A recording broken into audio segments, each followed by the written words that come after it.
నిర్మల్ కు 100 ఏళ్ల ఘనమైన చరిత్ర ఉంది. దీంతో నిర్మల్ ను మరో ఎత్తుకు తీసుకెళ్లేందుకు కలెక్టర్ అభిలాష అభినవ్ కొత్త ఏడాదిలో సరికొత్త కార్యక్రమానికి శ్రీకారం చుడుతున్నారు. నిర్మల్ ఉత్సవాల పేరిట వేడుకలు నిర్వహించేలా జిల్లాలో కొత్త ట్రెండ్ను ప్రారంభిస్తున్నారు. ఉత్సవానికి ఏర్పాటు పూర్తి చేశామంటున్న కలెక్టర్ అభిలాష అభినవ్ తో మా ప్రతినిధి శ్రీనివాస్ ఫేస్ టు ఫేస్. అంటే 400 సంవత్సరాల చరిత్ర గల పట్టణం. ఈ పట్టణంలో ఎన్నో కోటలు, బురుజులు, అలానే ఎన్నో చరిత్ర ఆనవాళ్ళు కనిపిస్తుంటాయి. అలాంటి ఆనవాళ్లను ప్రపంచానికి తెలియజేయాలని నిర్మల్ కలెక్టర్ అభిలాష్ అభయ గారు కార్యక్రమం పూనుకున్నారు. నిర్మల్ ఉత్సవాల పేరు మీద ఈ కార్యక్రమం పూనుకున్నారు. అయితే ఏర్పాట్ల గురించి వచ్చింది వారిని అడిగి తెలుసుకుందాం.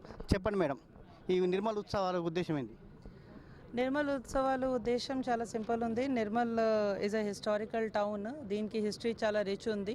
కానీ నెక్స్ట్ జనరేషన్కి ఇది హిస్టరీ తెలియాలి కాబట్టి ఇది స్పెసిఫిక్గా ఒక ప్రోగ్రామ్ ఏర్పాటు చేయడం జరిగింది త్రూ డిస్ట్రిక్ట్ అడ్మినిస్ట్రేషన్.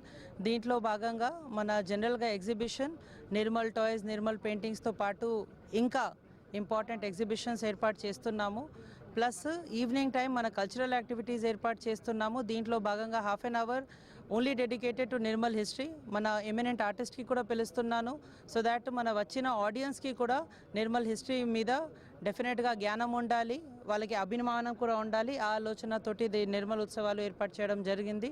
ఇది 3 డే ఫెస్టివల్ రేపటి నుంచి స్టార్ట్ అవుతుంది. మార్నింగ్ 11 నుంచి ఇది ఫెస్టివల్ స్టార్ట్ ఉంటుంది.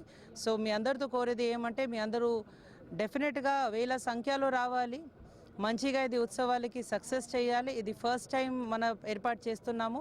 ఇది డెఫినెట్గా హైదరాబాద్లో మనం ఎట్లా ఎగ్జిబిషన్కి సక్సెస్ చేస్తున్నాము ఆ విధంగా నిర్మల్లో కూడా ఇది ఎగ్జిబిషన్కి, ఇది కల్చరల్ ప్రోగ్రామ్స్కి, ఇది ఉత్సవాలకి సక్సెస్ ఏర్పాటు చేయాలి. Thank you madam. సోమవారం నాడు స్కూల్స్ ఉంటాయి కదా, మరి విద్యార్థులు తెలవాలి, దానికి మన చర్యలు తీసుకుంటారు? ఇది ఉత్సవాలలో డిస్ట్రిక్ట్ ఎడ్యుకేషన్ ఆఫీసర్ కూడా ఒక స్టాఫ్ ఉన్నారు. వాళ్ళకి ఆల్రెడీ ఇది ఇన్ఫర్మేషన్ పోయింది. పిల్లలు ఈవినింగ్ పూట రావచ్చు. ఇది ఈవినింగ్ 10 వరకు ఉంటుంది. అండ్ కల్చరల్ యాక్టివిటీస్ మన పిల్లలు మ్యాక్సిమంగా మన పిల్లలు చేస్తున్నారు కాబట్టి వాళ్ళు దీంట్లో భాగంగా ఉన్నారు కాబట్టి వాళ్ళు హ్యాపీగా రావచ్చు. ఆఫ్టర్ 5 కల్చరల్ యాక్టివిటీస్ ఉంటుంది, స్టాల్స్ కూడా ఓపెన్ ఉంటుంది కాబట్టి స్పెషల్గా హాలిడేస్ అవన్నీ ఏం అవసరం లేదు. వాళ్ళు వచ్చి ఇక్కడ వాళ్ళే పార్టిసిపేట్ చేసి మనకి మన హిస్టరీ గురించి చెప్పాలి. Thank you. హైదరాబాద్లో ఉన్న హిస్టరీ కాకుండా మన నిర్మల్ హిస్టరీ ప్రపంచ దేశానికి మన పౌరులందరికీ తెలాలని చెప్పేసి మేడం ప్రయత్నం చేస్తుంది. కెమెరామెన్ తోటి శ్రీనివాస్, నిర్మల్ నుండి.